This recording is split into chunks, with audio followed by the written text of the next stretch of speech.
बिस्मिल्लाहिर्रहमानिर्रहीम। Jazz cash और easy पैसा अकाउंट पर मिलने वाले free SMS, free internet data और फ्री मिनट्स का क्या हुक्म है, उनका इस्तेमाल करना हमारे लिए जायज़ है या नाजायज़। इस बात का जवाब जानने से पहले इस बात का जानना ज़रूरी है कि ये फ्री मिनट्स कंपनी की तरफ से कब दिए जाते हैं। क्या हर बंदे को ये फ्री मिनट्स मिलते हैं या मखसूस अकाउंट होल्डर्स को दिए जाते हैं। तो देखिए, जैज़ और इजी पैसा पर अकाउंट बनाने वाले बंदों को ये सहूलत तब मुहैया की जाती है कि जब वो अपने अकाउंट में कम से कम 1000 रुपये का बैलेंस इन्वेस्ट करते हैं। अगर किसी बंदे के अकाउंट में 1000 रुपये का बैलेंस है तो फिर जैज़ कैश और इजी पैसा अकाउंट की तरफ से उस बंदे को रोज़ाना की बुनियाद पर मखसूस मिनट्स, मखसूस तादाद में एसएमएस और मखसूस इंटरनेट एमबीज़ मुहैया की जाती हैं।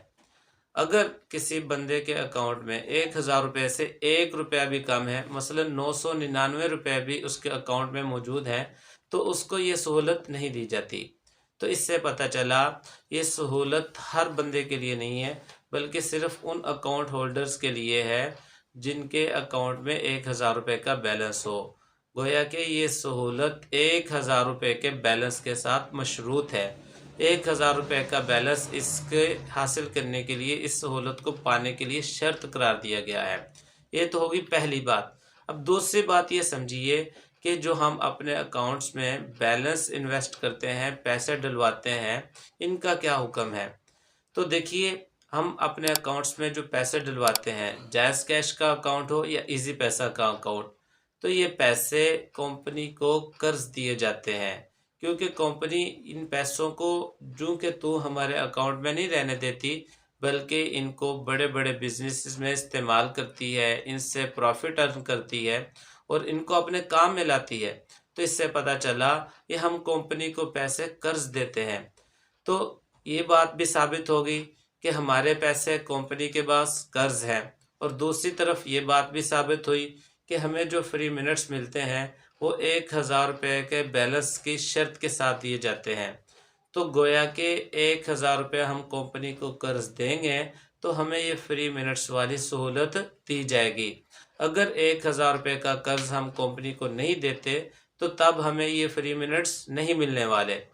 तो गोया ये बात साबित होकर हमारे सामने आ गई कि ये कर्ज पर मुनाफे मिल रहे हैं, और इसी को सूद कहा जाता है। यानी सूद की जो डेफिनेशन है शरीयत में, इस्लाम में, वो इस तरीक़ा कार पर पूरी फिट आ रही है, सादिक आ रही है कि कर्ज पर मशरूत मुनाफे, जो कि जैज़ कैश और इजी पैसा पर मिलने वाले फ्री मिनट्स के अंदर पाए जाते हैं।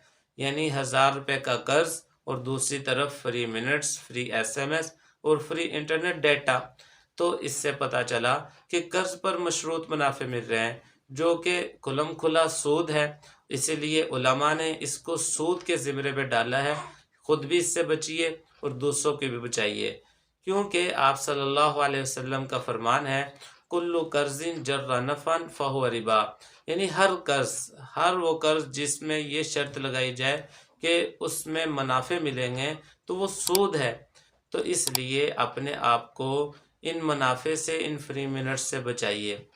बाज़ उलमा ने तो इन अकाउंट्स के खुलवाने को ही नाजायज़ लिखा है। अलबत्ता बाज़ उलमा और बाज़ मुहक्किकीन की राय ये है कि इन अकाउंट्स का खुलवाना तो जायज़ है, अलबत्ता इनमें इतने पैसे इन्वेस्ट किए जाएं कि जो 1000 रुपये से कम हों। अगर 1000 रुपये से ज़्यादा भी इन्वेस्ट किए जाते हैं तो उनको इतनी जल्द इस्तेमाल कर लिया जाए कि हमें ये मिलने वाला जो फ्री का सूद है, इससे हमारी जान बच जाए और हमें कंपनी ये सूद ना दे पाए। तो अब मसला वाज़ेह होकर सामने आ गया कि ये फ्री मिनट्स, फ्री एसएमएस और फ्री इंटरनेट डाटा जो मिलता है वो हर बंदे के लिए नहीं है, बल्कि कर्ज देने वाले के लिए है, और कर्ज पर मिलने वाला मुनाफा सूद है। इसलिए ख़ुद भी इससे बचिए और दूसरों को भी बचाइए। अल्लाह आपका हामी व नासिर हो।